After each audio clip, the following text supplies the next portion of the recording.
Assalamualaikum.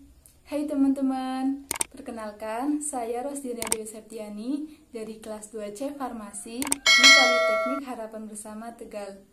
Saya di sini akan menjelaskan tentang hubungan antar tulang manusia dan tips menjaga tulang dan sendi agar tetap sehat.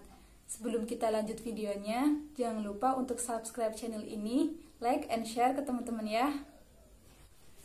Oke teman-teman, sebelum kita mulai membahas tentang hubungan antar tulang, kita akan membahas dulu pengertian dan fungsi dari tulang. Teman-teman pasti sudah tahu dong apa itu tulang. Ya, tulang adalah organ yang memiliki struktur kaku dan keras yang berfungsi untuk menopang tubuh manusia, menentukan bentuk tubuh manusia, dan juga sebagai tempat melekatnya otot. Tulang juga berfungsi untuk melindungi organ-organ vital yang rapuh. Misalnya, tulang tengkorak yang berfungsi untuk melindungi mata, hidung, telinga, dan alat pernafasan bagian atas. Dan juga tulang rongga dada yang berfungsi untuk melindungi jantung, alat pernafasan yaitu paru-paru, dan juga organ sistem pencernaan. Oke teman-teman, setelah tadi kita membahas sedikit tentang pengertian dan fungsi dari tulang, sekarang kita akan membahas tentang hubungan antar tulang manusia. Tulang penyusun kerangka manusia adalah benda yang keras dan kaku layaknya kerangka bangunan. Tetapi yang membedakannya, tulang kerangka manusia dapat bergerak karena adanya hubungan antar tulang. Hubungan antar tulang manusia. Ada 3 macam hubungan antar tulang manusia. Yang pertama, amfiartrosis.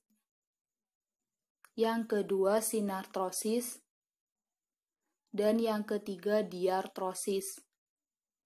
Kita akan membahasnya satu persatu ya teman-teman. Yang pertama, amfiartrosis. Amfiartrosis adalah hubungan antar tulang yang menimbulkan sedikit gerakan. Contohnya amfiartrosis adalah hubungan antar tulang pada tulang belakang oleh tulang rawan.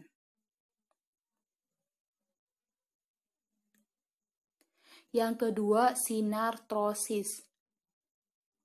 Sinartrosis adalah hubungan antar tulang yang tidak memungkinkan adanya gerakan. Contohnya sinartrosis adalah hubungan antar tulang pada tengkorak yang dihubungkan oleh jaringan ikat yang disebut sutura. Pada saat manusia baru lahir, terdapat jarak atau ruang pada tulang-tulang tengkorak yang berfungsi untuk memungkinkan otak manusia bertambah ukurannya. Dalam waktu yang tidak terlalu lama, jaringan ikat kemudian akan menggabungkan tulang satu dengan tulang lainnya.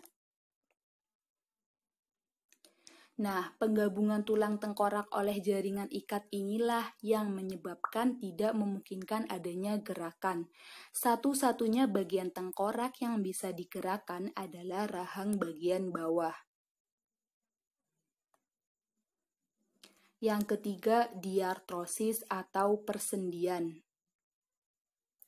Diartrosis atau persendian adalah hubungan antar tulang yang memungkinkan terjadinya gerakan. Diartrosis atau persendian inilah yang memungkinkan manusia bisa bergerak bebas dan dapat melakukan berbagai aktivitas. Nah, sekarang apa itu sendi? Secara umum, pengertian sendi adalah penghubung antar tulang, sehingga tulang dapat digerakkan. Sendi ini merupakan perantara antar tulang dengan tulang yang lainnya, sehingga tulang tersebut bisa menyatu. Hubungan antar tulang ini biasanya disebut dengan artikulasi. Jadi, fungsi rangka secara umum dilengkapi dengan keberadaan sendi, sehingga sistem pergerakan menjadi semakin mudah. Tipe-tipe diartrosis atau persendian manusia. Yang pertama ada sendi peluru atau lesung. Yang kedua ada sendi engsel. Yang ketiga ada sendi putar. Yang keempat ada sendi pelana. Dan yang kelima ada sendi geser. Yang keenam ada sendi luncur. Berikut penggambarannya.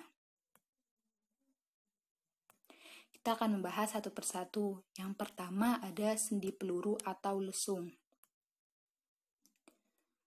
Sendi peluru atau lesung adalah sendi yang paling bebas yang membentuk gerakan paling bebas di antara sendi-sendi lainnya.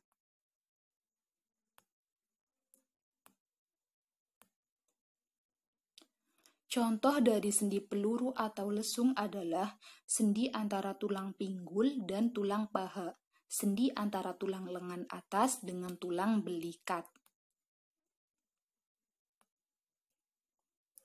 Yang kedua ada sendi engsel. Sendi engsel adalah sendi yang memiliki gerakan satu arah, yaitu ada yang ke depan dan ada yang ke belakang layaknya engsel pintu. Sendi engsel memiliki ruang gerak yang lebih sempit dari sendi peluru. Contoh dari sendi engsel adalah sendi pada siku, lutut, dan pada jari. Yang ketiga, sendi putar. Sendi putar adalah sendi yang memiliki prinsip kerja, ujung tulang satu berfungsi sebagai poros, dan ujung tulang lainnya berbentuk cincin yang dapat berputar pada poros tersebut.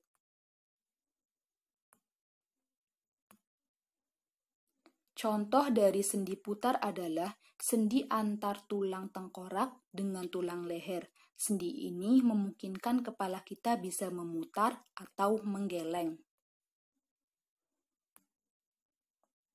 Yang keempat ada sendi pelana. Sendi pelana adalah sendi merupakan pertemuan dua tulang yang berbentuk seperti pelana. Sendi ini dapat menggerakkan tulang kedua arah, yaitu muka belakang dan ke samping.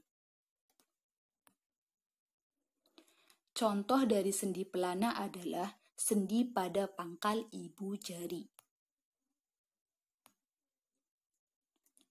Yang kelima, sendi geser. Sendi geser adalah sendi yang menghubungkan dua tulang yang memiliki permukaan datar. Prinsip kerjanya adalah satu bagian tulang bergerak menggeser di atas tulang lainnya. Sendi geser juga memungkinkan tulang bergerak ke depan dan ke belakang. Contoh dari sendi geser adalah sendi pada pergelangan tangan dan kaki, serta sendi yang terdapat di antara tulang belakang. Yang keenam, sendi luncur. Sendi ini merupakan modifikasi dari sendi peluru. Persendian ini memungkinkan gerakan menggeliat, membungkuk, dan menengadah. Contoh dari sendi peluru adalah sendi-sendi pada telapak tangan dan kaki.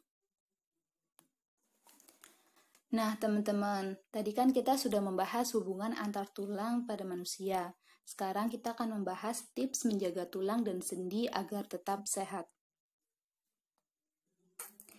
Pada usia 30 tahun ke atas, merupakan masa-masa paling penting untuk menjaga kesehatan tulang dan sendi.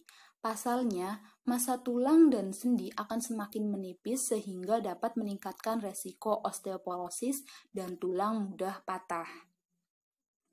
Eits, bukan berarti kamu sudah terlambat untuk menjaga kesehatan tulang dan sendi loh. Kabar baiknya, ada beberapa cara alami yang bisa dilakukan untuk membantu membangun tulang dan sendi yang sehat, kuat, dan padat di usia Anda saat ini. Apa saja? Yuk simak penjelasan lengkapnya berikut ini. Yang pertama, makan banyak sayuran.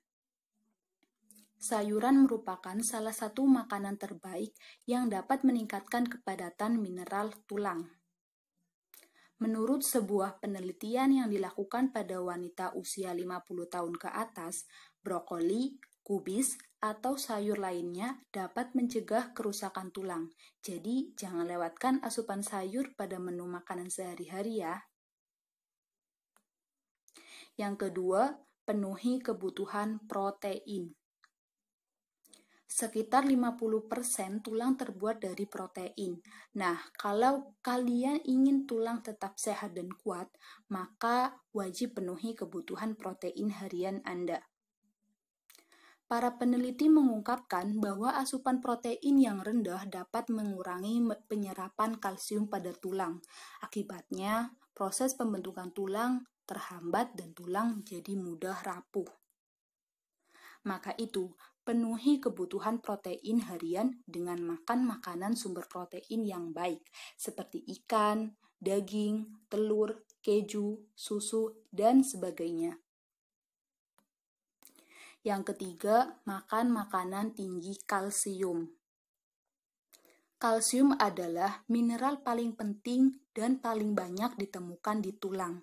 Pasalnya, mineral yang satu ini berfungsi untuk menggantikan sel-sel tulang yang tua dan rusak dengan sel-sel tulang yang baru. Berdasarkan angka kecukupan gizi oleh Kementerian Kesehatan Republik Indonesia, jumlah kebutuhan kalsium untuk orang dewasa adalah sekitar 1000–1100 mg per hari. Nah, Anda bisa mencukupinya dengan makan makanan sumber kalsium seperti susu, keju, telur, brokoli, bayam, dan sebagainya.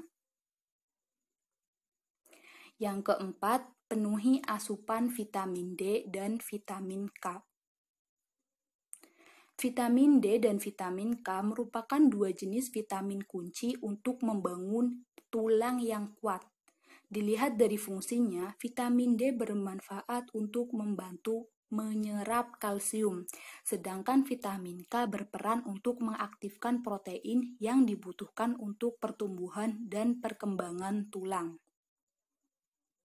Anda bisa mendapatkan cukup vitamin D dengan rutin berjemur di pagi hari pada pukul 10 dan cukup 15 menit saja. Yang kelima, menjaga berat badan. Selain dengan makan makanan bergizi dan olahraga, menjaga berat badan juga tak kalah penting untuk menjaga kesehatan tulang. Pasalnya, orang yang berat badannya kurang beresiko osteopenia dan osteoporosis. Biasanya hal ini terjadi pada wanita yang sudah mengalami menopause sebagai efek penurunan hormon estrogen. Yang keenam, olahraga secara teratur. Beberapa penelitian menemukan bahwa olahraga yang bisa memacu detak jantung seperti senam aerobik diketahui dapat meredakan pembengkakan pada sendi. Selain itu, juga dianjurkan untuk melakukan angkat beban ringan agar otot-otot yang menyangga sendi lebih kuat. Akan tetapi, jika sedang mengalami nyeri sendi, ada baiknya mencoba olahraga lain yang lebih tidak beresiko, seperti jalan kaki, berenang, atau bersepeda. Lakukan pemanasan sebelum berolahraga dan pendinginan setelah berolahraga. Yang ketujuh, jangan merokok. Menurut sebuah penelitian, merokok memiliki efek negatif terhadap kesehatan sendi dan tulang. Merokok dapat meningkatkan resiko terjadinya osteoporosis, juga membuat tulang rentan mengalami keretakan atau fraktur akibat pemadatan tulang yang menurun.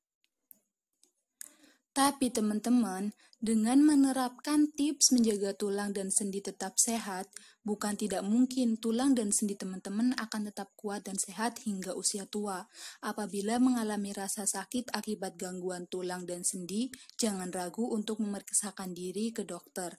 Penanganan yang cepat dan tepat dapat mencegah gangguan sendi menjadi semakin parah.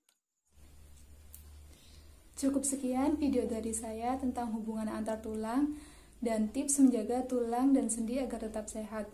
Semoga video ini bisa bermanfaat. Terima kasih buat yang udah nonton dan mohon maaf kalau ada salah-salah kata. Selalu jaga kesehatan ya teman-teman. Assalamualaikum. Bye teman-teman.